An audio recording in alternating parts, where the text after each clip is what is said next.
We are now live. Great, thanks, Cherish. So we are going to go ahead and call the July 3rd IGR meeting to order, and we got an agenda review and minutes review. Does anyone have anything to change in the minutes? No? Do you want to make a motion, Randy? Certainly. Move that we accept the minutes in the packet as written. All right, I guess I need to second it, and then all in favor? Aye, okay, that's everybody. Agenda review. I think it looks fine to me. Is there any changes, Ethan, or? No, good. Okay, well, then let's go ahead and get into 2025 session priorities. And so, thank you, Councilor. So one of the things that happens every biennium is that the League of Oregon Cities, LOC, puts together, they run a number of policy committees through the spring of the spring and then early summer of the even numbered year. And then by the end of the summer, early fall, they will have, early summer, they sent out to all member cities a survey and a poll that says, give us your top 5 priorities. And so we've done this a number of different times. And in the past, we've had conversations to say, well, the IGR committee is the appropriate body to be able to review those and then give direction to me to then submit on the IGR and council's behalf what our priorities are. And so that's what we're needing to do today. And I sent in the agenda, I included a link, and I'm not sure if everybody had the chance to review those, but what I'd like to do is just pull up onto my screen and share my screen the just kind of the list of these, and we could just take a quick scan of them. And then I'd like to give you my proposed recommendations that would be based upon council direction and for IGR priorities in the past, the strategic plan, and then what our adopted policies are and kind of what our fiscal priorities are. So, and then we can kind of dig into them as needed, but I figure we can kind of touch base on what the proposal is and then go from there. Does that work for everyone? Yeah. Okay, perfect, thanks. So I will share my screen. Fine.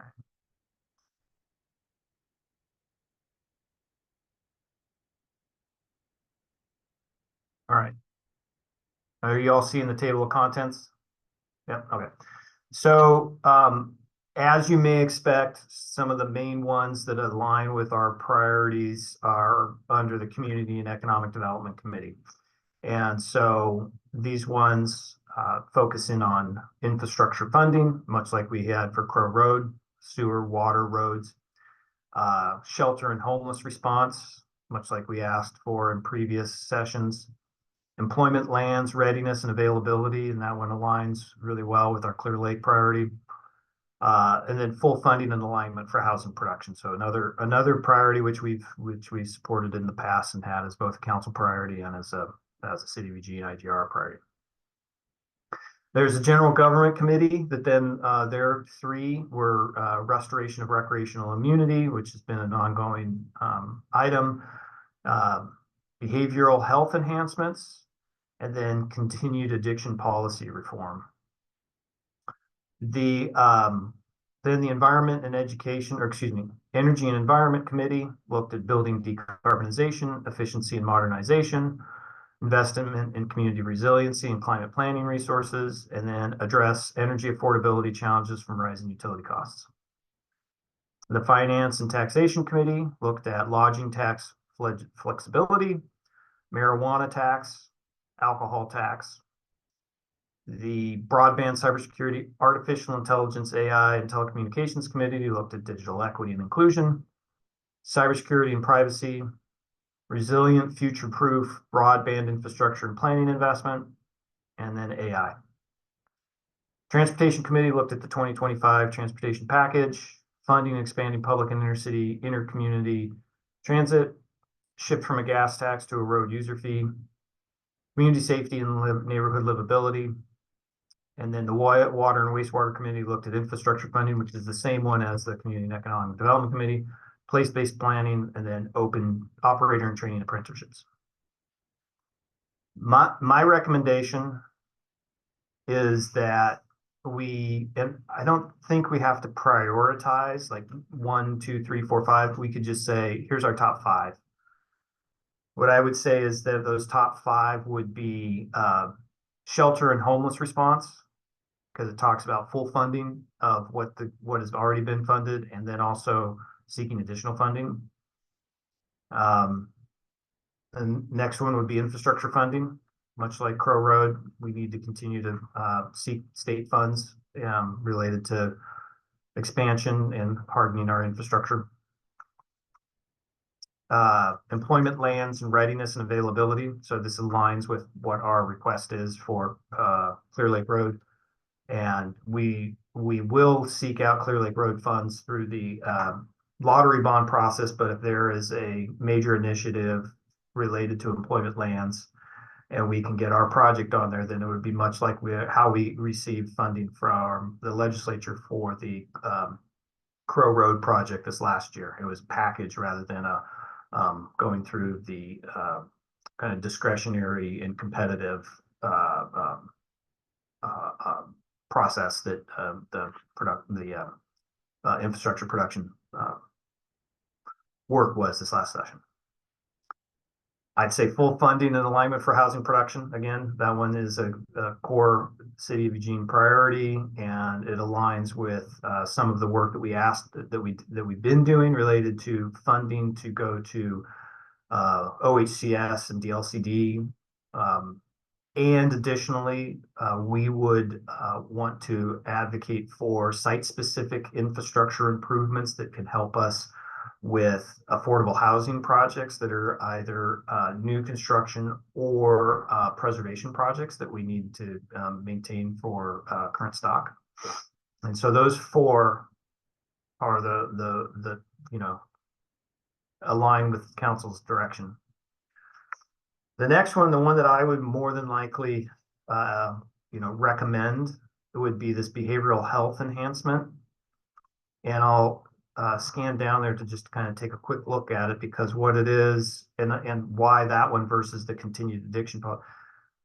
So the LOC will introduce and support legislation to expand access to behavioral health treatment beds and allow courts greater ability to direct persons unable to care for themselves into treatment through the civil commitment process.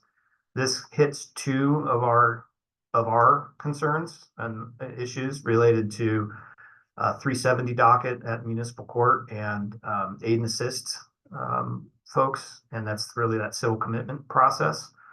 And then also pushing for access for more behavioral treatment beds. We need that in our community. And if you talk to Judge Gill, Chief Skinner, Chief Cade, and many of our leadership, that's like another core aspect. And I would say that that's it. Why I would choose that one to recommend versus the continued addiction policy. The way that this one is written is the LOC will introduce and support legislation to allow drug-related misdemeanors to be cited into municipal court. I'm not necessarily sure that we're necessarily in alignment with that. We may not want to take on an increased load of more offenses into muni court. And then additionally, it talks about provide stable funding services created HB 4002 in 2024. That is ostensibly the deflection programs, and those are, at this point, Lane counties and the counties' focal areas. And then allow more service providers to transport impaired persons to treatment, establish the flow of resources to cities to support addiction response, and monitor and adjust the implementation of HB. Transport impaired persons, if that's cahoots. Right now, the statute does not allow cities to access those dollars, and it would be a lot of work. And then additionally, establish the flow of resources to cities to support addiction response. That one is way outside of the current cities' kind of responsibilities of bailiwicks, and I believe that there would be a lot of pushback from other entities, including counties, that already receive those funds and are already providing those supports. So to me, really, this one looks like pretty thorny, whereas the behavioral health enhancements is much more in alignment with what our needs are. So with that, I'll turn it back on over to you, Councilor Ye, for discussion, but those would be my recommendations for the IGR committee to put forward. Yeah, thanks, Ethan. I had a question oh, go ahead, Mayor. Why don't you go ahead and then I'll follow you.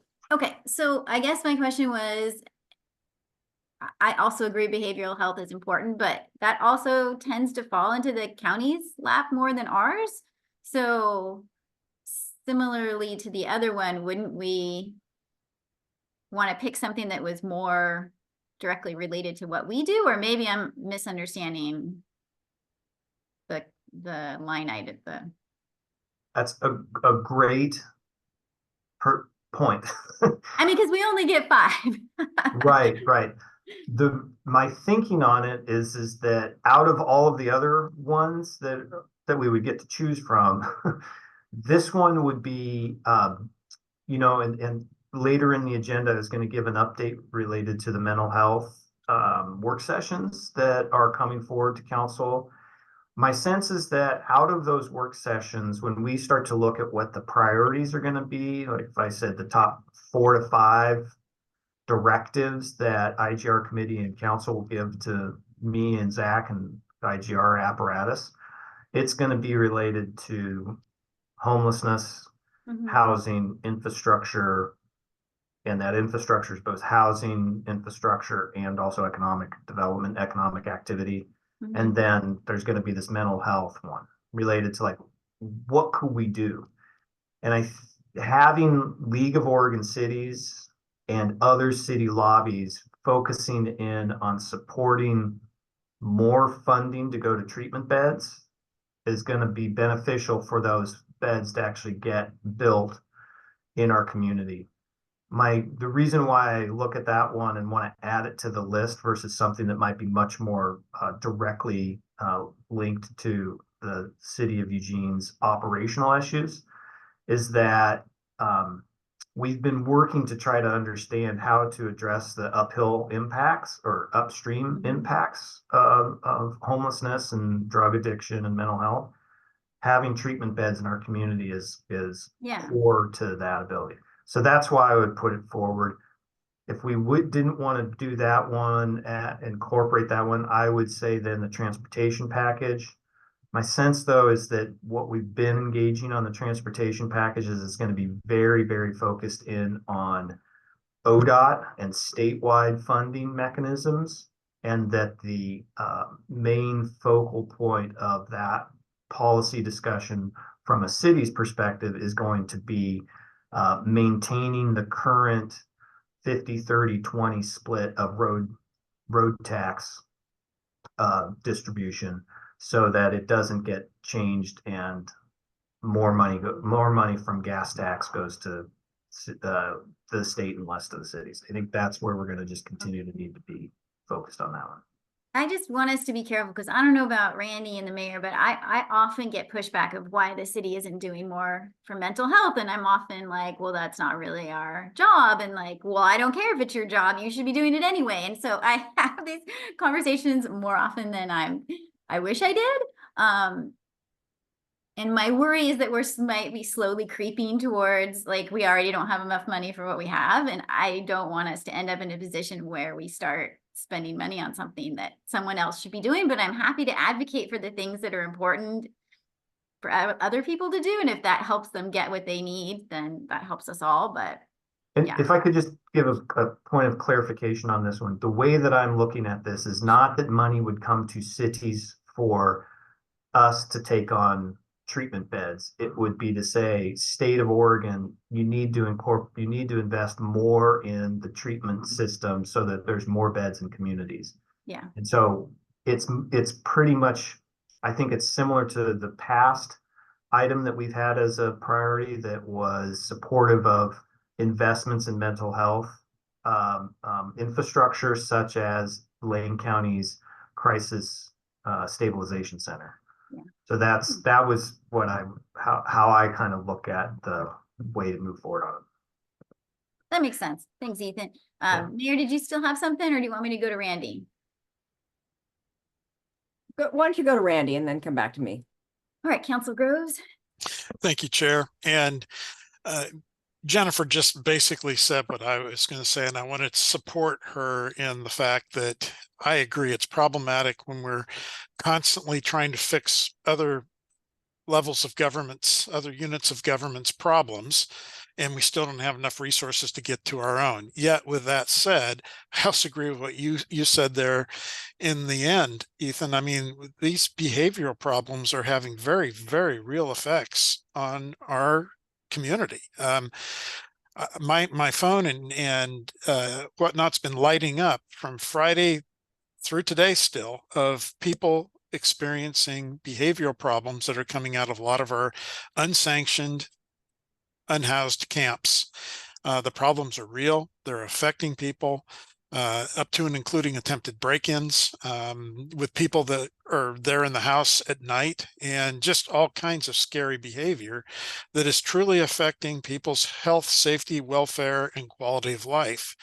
And so I don't know what else to do about it, but I do get frustrated where we seem to always be trying to support, whether it's the state or the county, and we still aren't able to get all the things that we are responsible for as a municipality. And so these lines are getting very blurry, but at the same time, there's no doubt that there's a need for all this. My question is as much about anything as on the behavioral health. At what level of behavioral health does it trigger somebody going into a treatment once it's available? I mean, because some of these may seem kind of minor on the surface, but there's potential for much more of a threat to people. When you have somebody trying to enter a home that's occupied at night, that's dangerous. I mean, you don't know what's going to happen. So, I really do worry about our community safety, and it just seems like the volume of problems just had a dramatic uptick here just within the last week. Now, I know that there's some clearing going on along the rail lines, and some of our biggest problems are in those camps. And so I get that. If they get displaced, they're going to go somewhere. But I think there's more going on right now. I mean, part of it's also the summer influx that we always see. But it's not people who are unhoused by itself. It's people that are unhoused with behavioral problems, mental health issues, and substance addiction problems that are really causing the problems. So, how do we get at that? Anyway, I just wanted to comment. Thank you.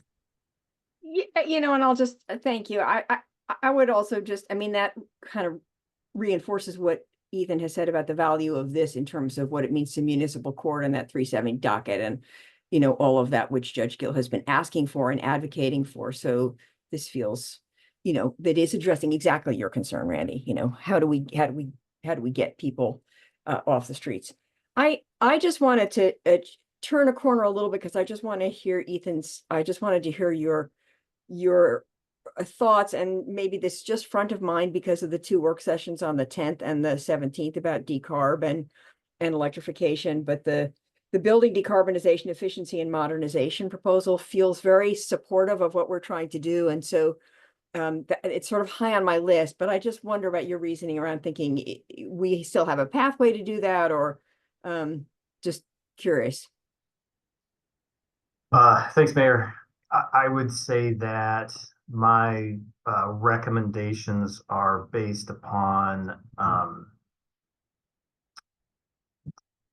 the opportunity for direct funding to come to the city for core priorities that we've been identified as policy priorities we're making current investments on, and/or have been part of a general fund gap. So my sense is that if we are successful on homeless funding, housing funding, and infrastructure funding, it's going to have a direct financial impact as well as a policy impact.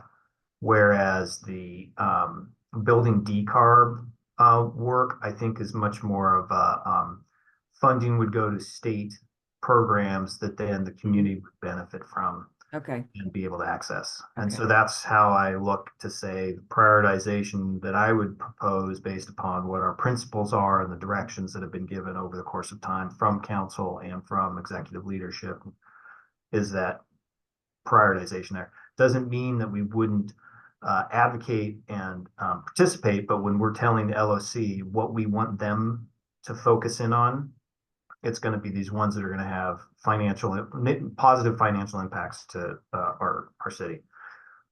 When we get to then our own policy agenda, it'll more than likely look similar, but there will also be, as you all know, there's the priorities, which is 90% of my time, and then there's the policies, which ends up being, okay, there's a bill moving forward that advocates are going to be moving and talks about decarbonization. Then we can bring that and say, okay, it's based upon our policies that have been promoted, and we will then advocate appropriately in that venue. So that's why I would do it that way. yeah, so that I was looking for that kind of explanation. I just, that's so.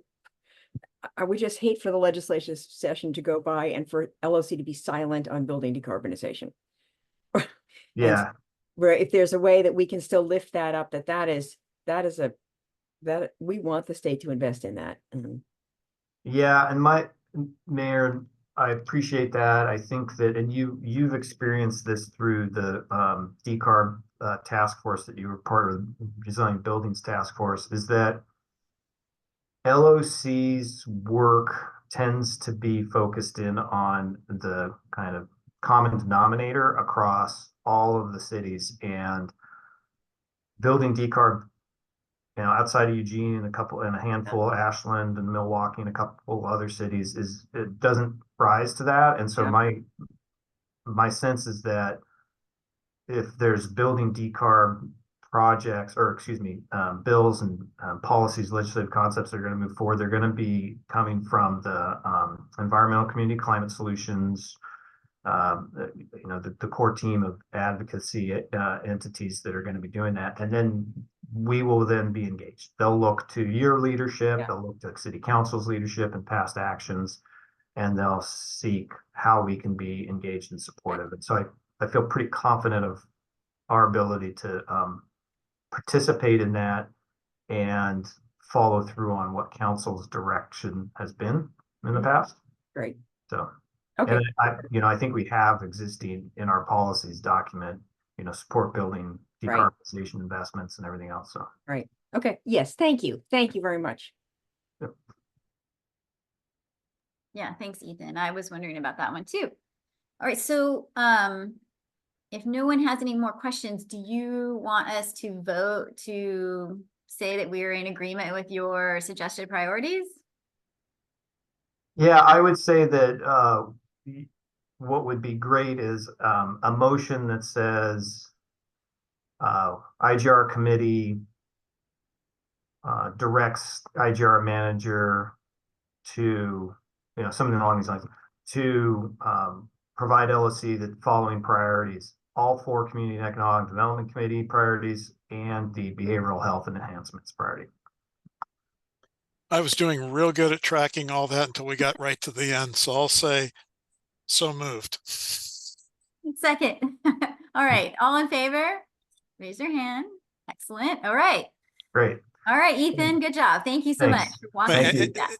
I'd also like to just say, I think it's important that we do this and have our voice there. And I would really appreciate if the state could take on some of this too, so it doesn't make us so unique, where it's just easier for a business that's looking at our area just to locate somewhere else.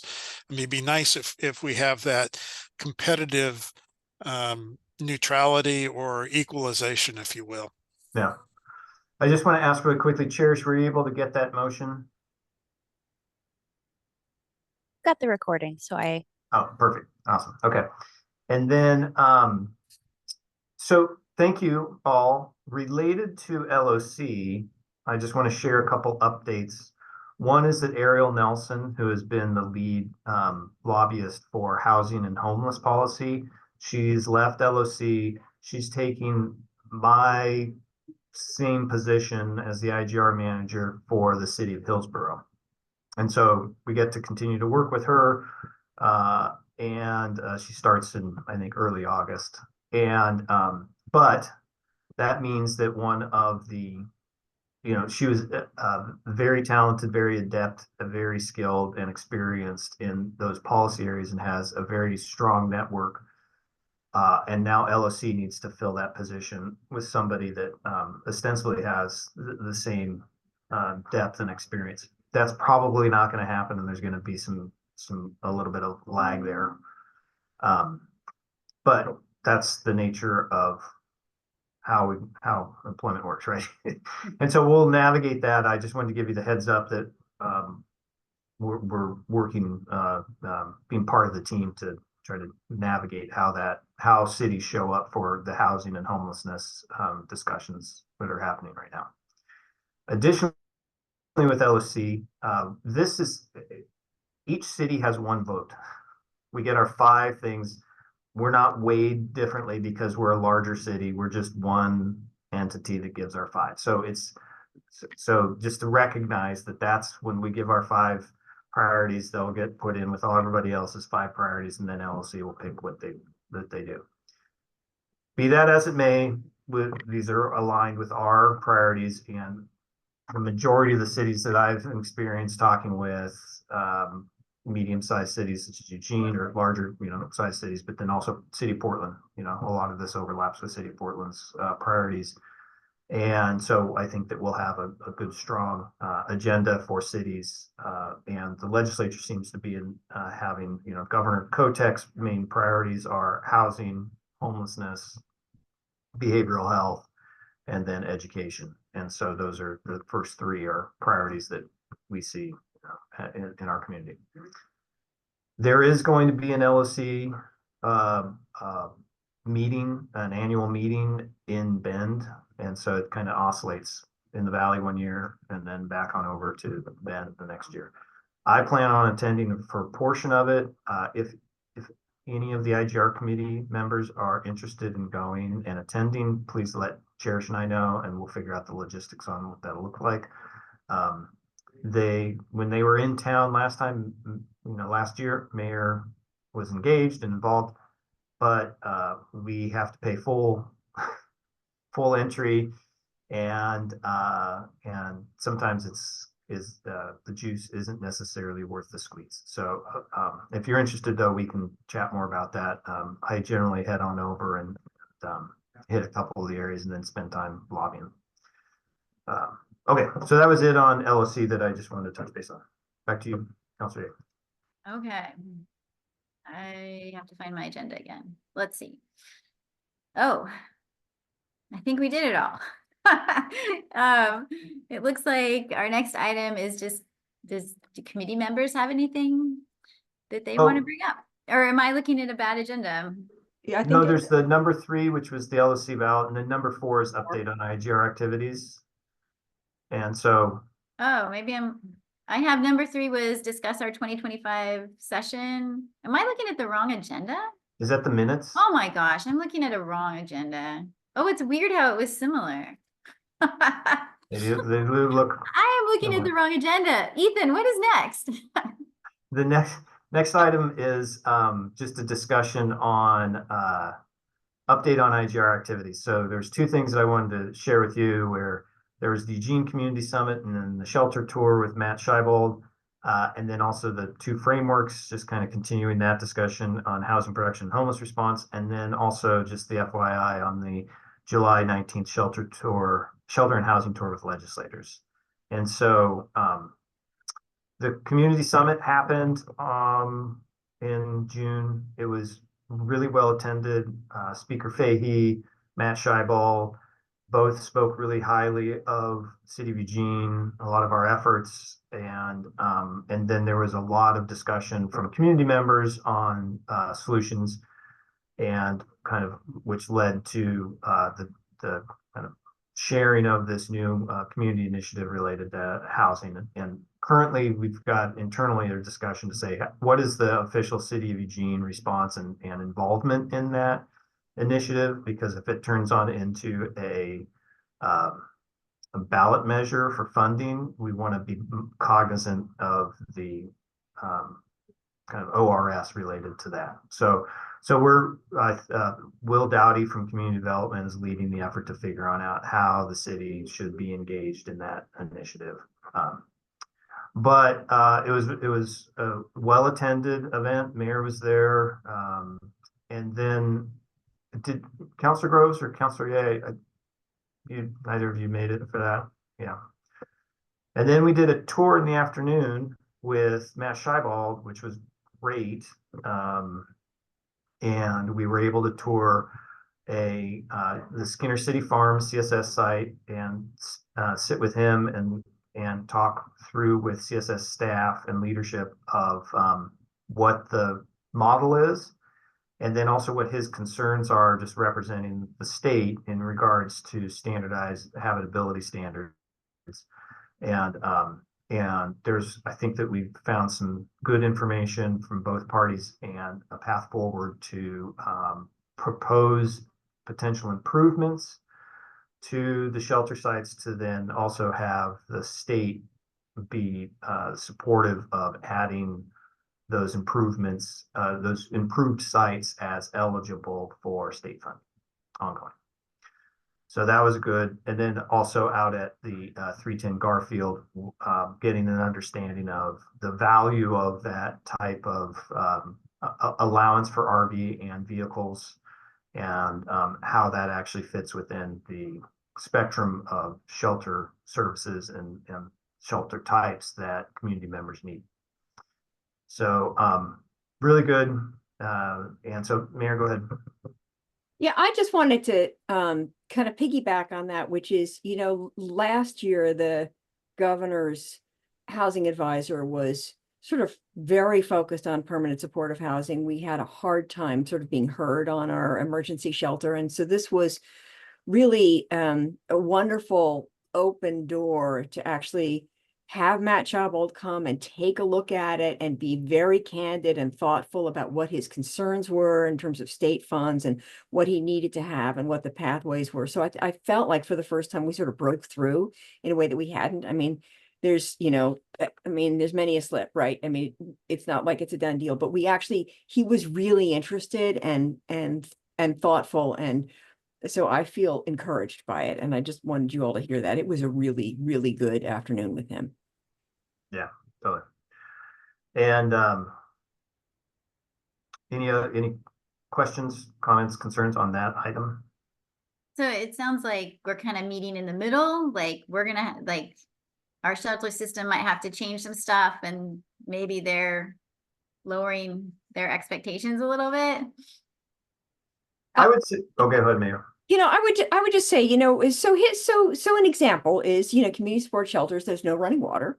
There's no electricity. And so for the state, that's a little dicey. Like they're pretty concerned about committing state funds to something which they think, it may be sort of marginally sanitary and marginally safe. And so they need we need to find a middle ground for some somewhat higher level of service that's not so high that it makes it, no longer the affordable option that it is. And so that's what was interesting, is that his willingness to sort of be clear about that and then be candid about, well, maybe there is a path forward if we adjust these criteria a little bit. Yeah. I mean, I can understand that. Like they don't want money going into something where someone's not in a good place, right? And I think Matt, when he was speaking of this, he really looked at the full enterprise of the state and said, we've got a lot of different programs that we set standards for, and we contract with private providers. And he said, and there are bad actors out there, and we need to have protections related to people's health and safety and security.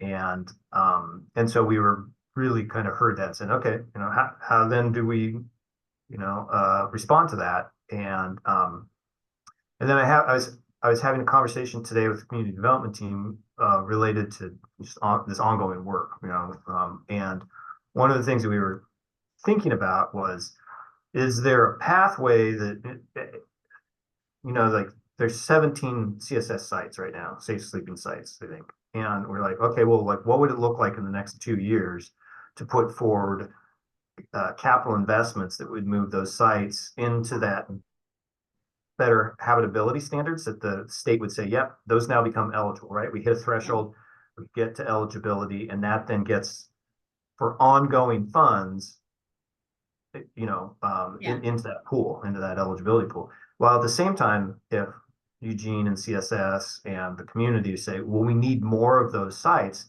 then we still create those sites that are at that maybe that lower threshold that haven't hit the funding eligibility, but are still providing the services that we know are needed and are beneficial to create community and serve the unhoused population.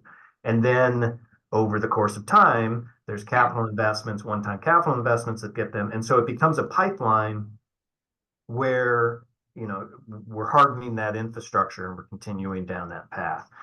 So that was what we were trying to conceptualize as something, because what I believe for this group, by the fall, when we're finalizing our priorities, we really want to have some more definition around what specifically it is that we're asking for, so that that's what I can advocate for, knowing that we're going to get into a lot of details really quickly. And if we're just kind of advocating at the high level, we're not going to be as effective as if we have a package that says, this is what we're willing to do, and here's how it all fits together.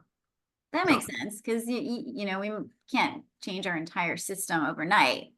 But if some of these things can get funded, and anything would be helpful at this point, right? Right. That's great. I really appreciate you guys' update. Okay. And then the second part is that on the 19th, we've got a tour with legislative committee members scheduled. Right now, we've got Representative Marsh, who's the chair for the House Housing and Homeless Committee, and Rep. Gamba, who is the vice chair, have confirmed attending. We've also, I put out the, just kind of save the date to our legislative delegation here in Eugene, and we'll follow up. And then we are also going to invite some of the committee staff, and also on the Senate side, the Senate committee and their staff, if they want to send staff. And so we're assuming, we'll probably get, I'm hoping 6 to 10 legislators and or their designee, plus our, more than likely some of our legislators. We've extended the invite to, as we do in these situations, to mayor and the council president and vice president as representatives. And so I think that those are on Councilor Groves', Mayor Vence's, and Councilor Keating's agendas, or schedules. And then we'll likely have some others in the community, and also potentially other cities that, like City of Portland, has expressed interest that they'd like to send somebody to come participate, so that they get a sense of what we're doing and align it with what they're doing. So we're all speaking, when we get to the legislature, we're all speaking from the same sheet of music. Yeah. That I've got a draft agenda that I'll send on out, either more than likely this Friday or potentially on Monday, and be able to then shore up folks' calendars. And we've got a kind of 5 different sites that we're going to touch on in our meeting today, kind of a prep meeting today. We really focused in on, like, the theme across that is community. And so all of the different styles of investments around shelter and housing, the through line is that what's a success is that they're all developing community. They're all enhancing community and creating community. And like CSS is a great example of getting people off of a right of way and into a community where they're engaging and having access to services. And then that's the same kind of theme on up through the spectrum of services. So we're really excited about that. We've got our team, and then we're going to work through what the run of show looks like and everybody's roles and responsibilities. And so it's kind of like, everybody's got a script and ready to go. Everybody who's going to attend will participate in some form or fashion. So that's what we're working on, and I think that it's going to be a benefit to Eugene for our legislative session, having the committee understand the innovations that we are doing, hopefully want to replicate those in other areas, and also fund those directly to cities, specifically us. So all of this work is in benefit to our stated priorities.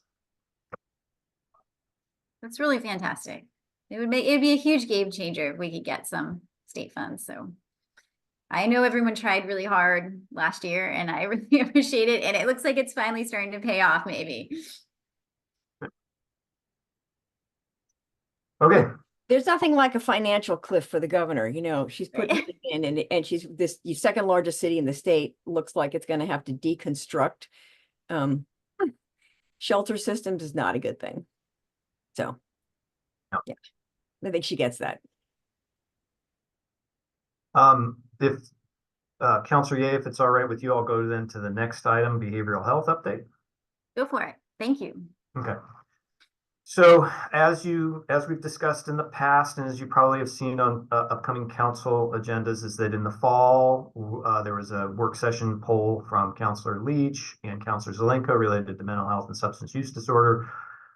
Christy Hammett, Josh Bates, and myself have been working on pulling together what that would look like. And and we've also had discussions with Counselor Zelenka and Counselor Leach, and really asking like what's the outcome that they're searching for, and what would be some of the how does it link with other efforts that we have. And so I think that the sentiments that were discussed previously when we were talking about LOC's priorities on the behavioral health in terms of the slippery slope, those are all what we've been discussing with those two. And the direction we got was really, we want it to be educational, and then we want to be able to identify what we can do, but also not put ourselves out into taking on something that we can't maintain. And that's a very well understood. And then there's the desire to integrate it on into the IGR committee's work, so that some of the outcomes from those work sessions could be helping define and direct what the policy agenda looks like and or the priority agenda looks like. So that's what we've been working on. We've been hosting a lot of kind of meet and greets with community leaders in different sectors in the mental health and substance use disorder and treatment worlds. And those have been really informative, and also just expansive in terms of, wow, there's so much work, so much that's happening, and trying to link together in a very cogent and efficient manner is going to be really difficult, because it's a big systematic, multiple systems overlapping with one another. But that's what we're working on. There's an overlap, and I think what we talked about last meeting was that there is overlap with the governor's initiatives related to shelter, and then also behavioral health. When the behavioral health initiative director gave a presentation, it was to the legislature in early June. It was not, or maybe it was late May, it was not as prescriptive and clear as the unhoused shelter and the homeless response framework that Matt Scheibald had presented, and then also the housing production framework. Those are really clear, saying here's what we're going to get accomplished, here's the marching orders. We're hoping that there will be something similar that comes out of the behavioral health initiative director's office, and that really says, like, this is how we're going to approach integration with those initiatives. That's going to be really helpful for us to then articulate and land on what a reasonable and realistic policy priority could be related to behavioral health. And that's getting then incorporated into these work sessions that we're going to be bringing to the council in the fall, and then integrated on into, ideally, the council will give direction to the IGR committee that then will incorporate on into the agenda, much like we did with the Measure 110 work last year, right? So that helps to integrate, going back to some of the concerns that have been voiced over the years of IGR committee needs to be more engaged with council. Okay, we're doing that. And here's an opportunity to direct some of the policies. So that's how we're approaching that. Any questions related to that or comments or direction? Looks like no. Okay. In the agenda, so then the other part of this is that in the agenda, I included a link to the Multnomah County Homeless Response Action Plan. I think it's the HRAP is what they're, and I really encourage you all, if you have the opportunity, to scan through that. And the reason being is that it is, from what I've seen, one of the most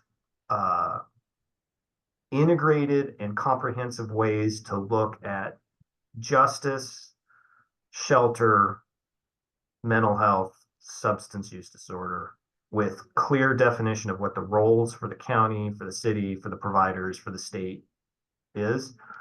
It is aggressive and it's pretty audacious. It doesn't have funding assigned to it. It doesn't have roles and responsibilities and capacity.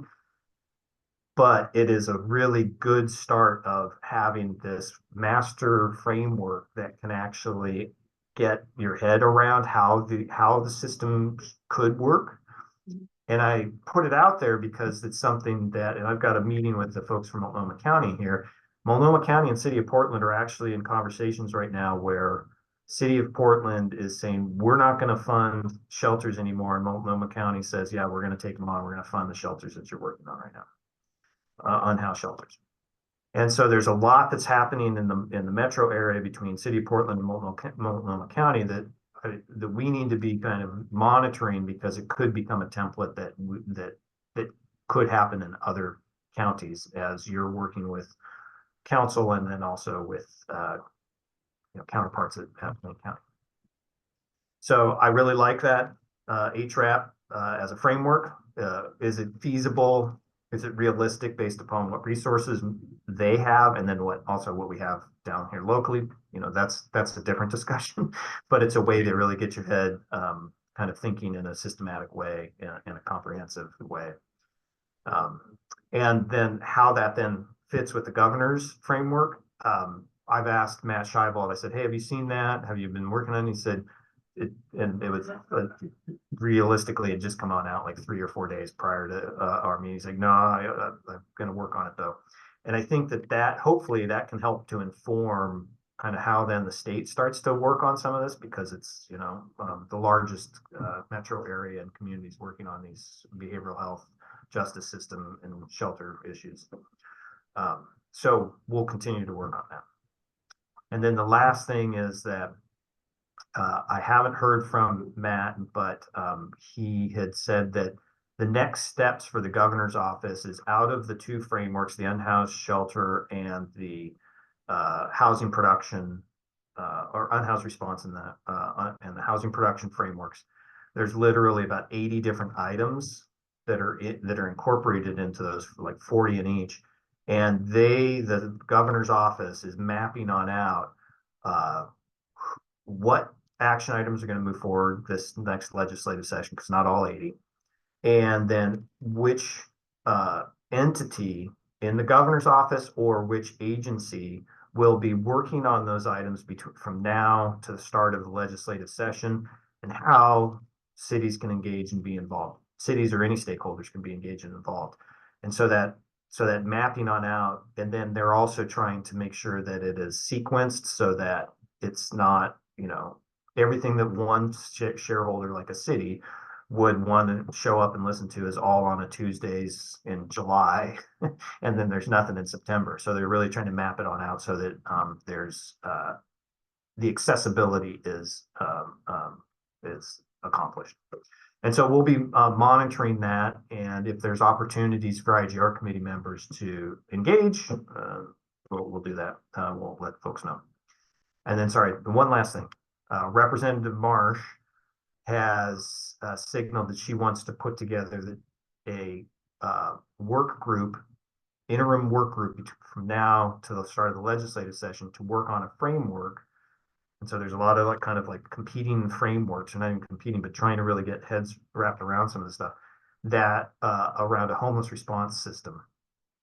And ideally in that there would be a seat at the table for cities, and Ariel Nelson would be that person because she's from LSC. Well, she's not available. I've offered up Mayor Venice to join, because if Mayor Venice joins, then she has the full support of all of our staff to be able to show up in those different conversations rather than just having a staff member be involved. And so if we hear positively from that, then Mary, you get to add that to your calendar. Yeah, thank you, Ethan, because I'd be eager to be part of that. And I'm really pretty excited about Rep Marsh's leadership. So that sounds great. Thank you. Yep. So a lot of moving pieces.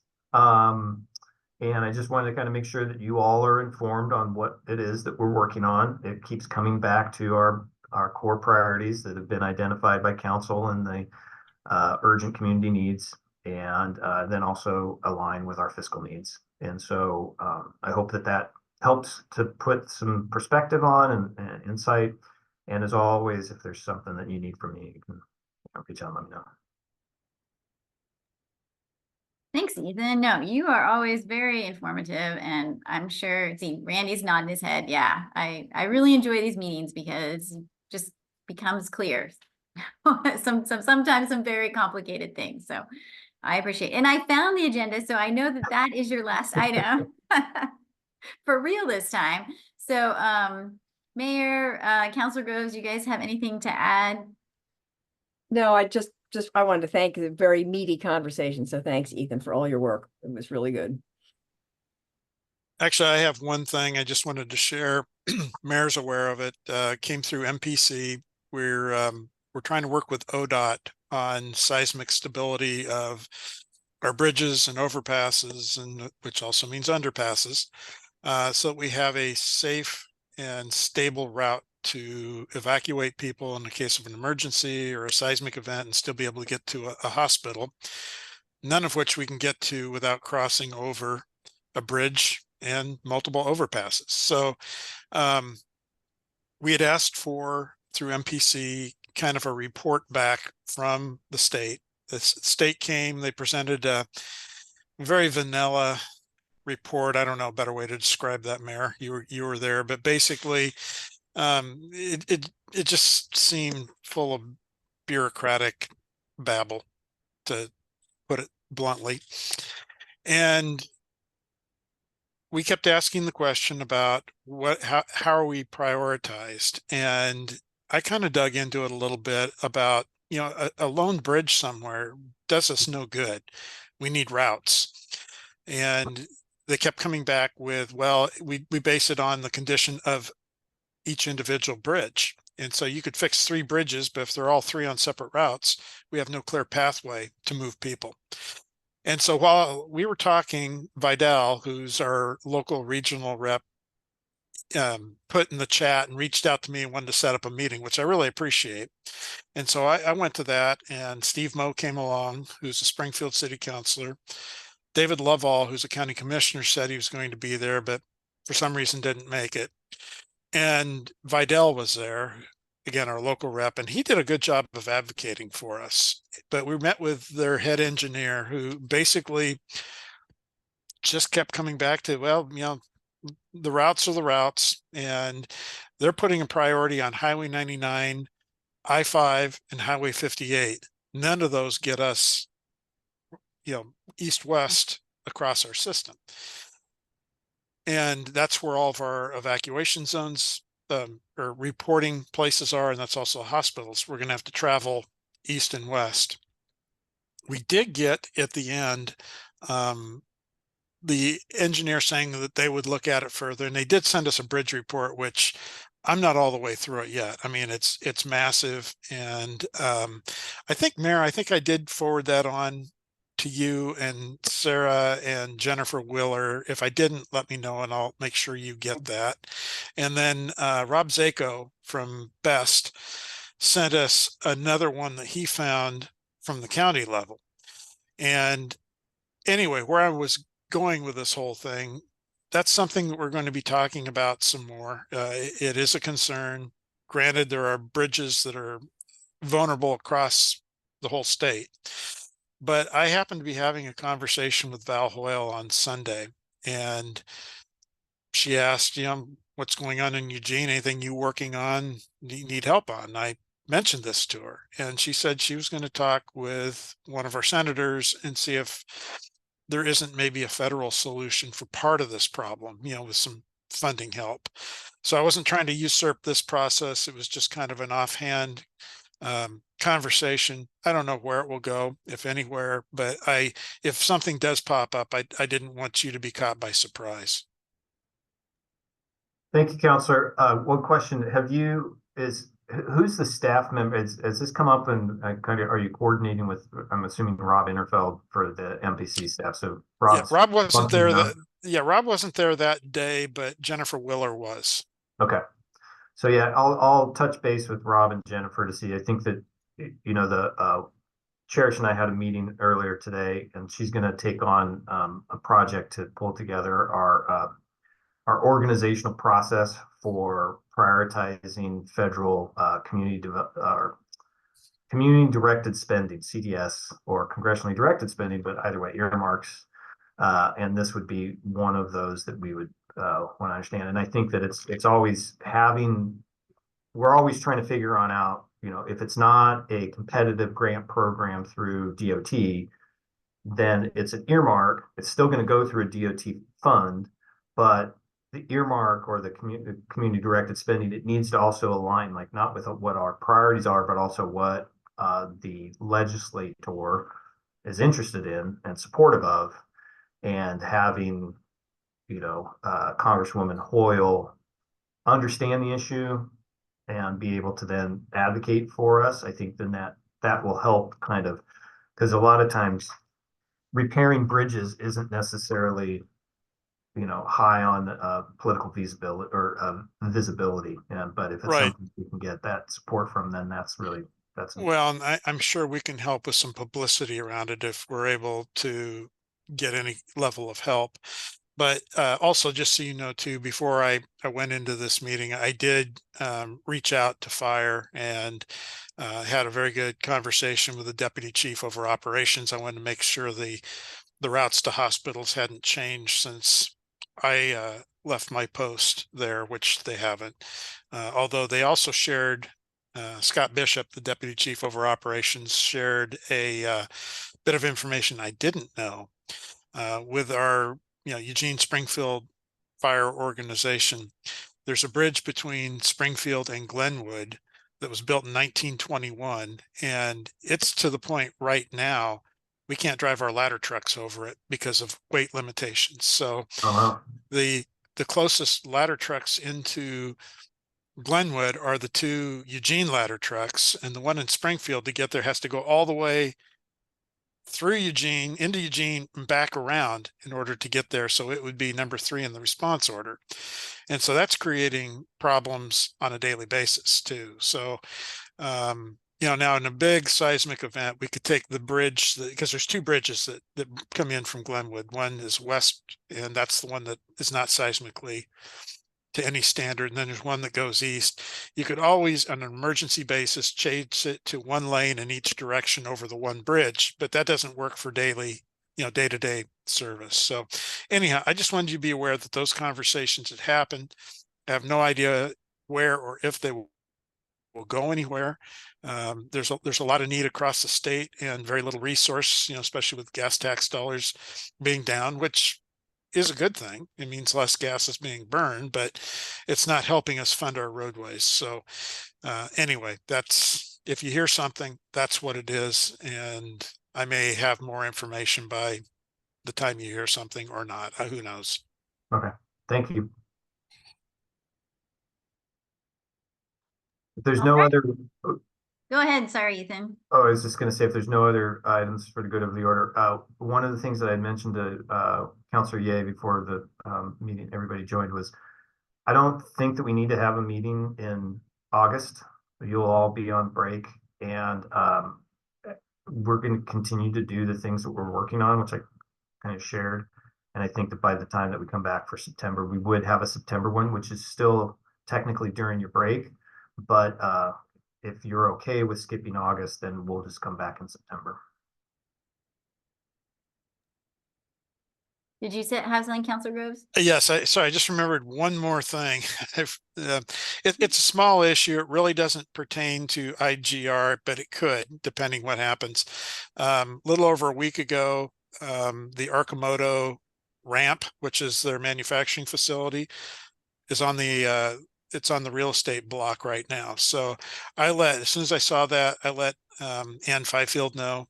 And I'm sorry this happened, but it's also a prime facility that could be used for a lot of different things. And so, I mean, my hope is if Arcimoto can't make it work there, that somebody else that produces jobs can. Yep. So we're looking at what, September 4th? Is that right? Is that the first Wednesday? Yeah. Yeah, so that would be it. Okay. Awesome.